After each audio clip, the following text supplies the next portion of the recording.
Okay guys, I'm going to remove the shocks, front shocks for the GD6 2.4.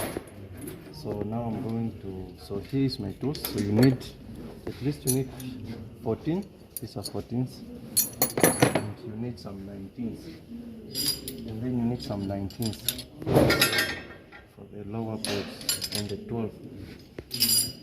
Okay, now I'm going first.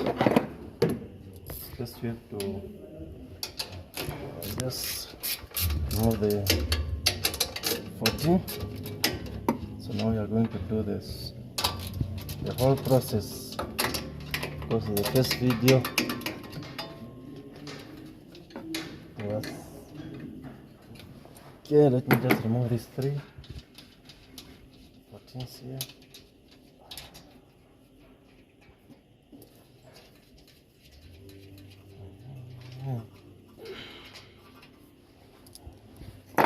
Okay,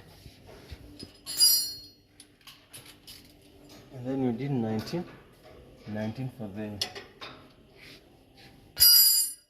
where is my 12 now? It's 12. Come show here. There's a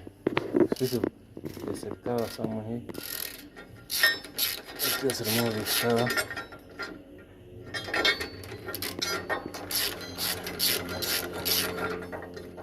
This cover.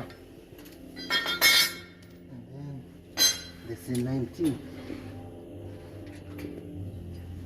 And then we need to remove this 19.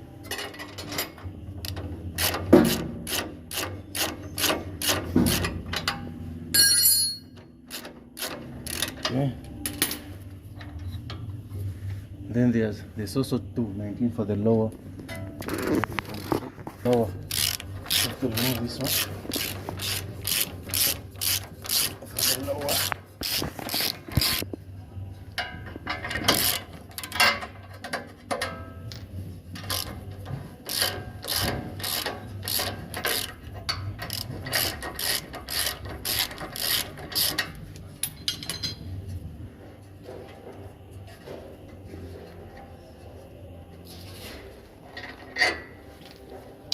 Okay. Now let me remove this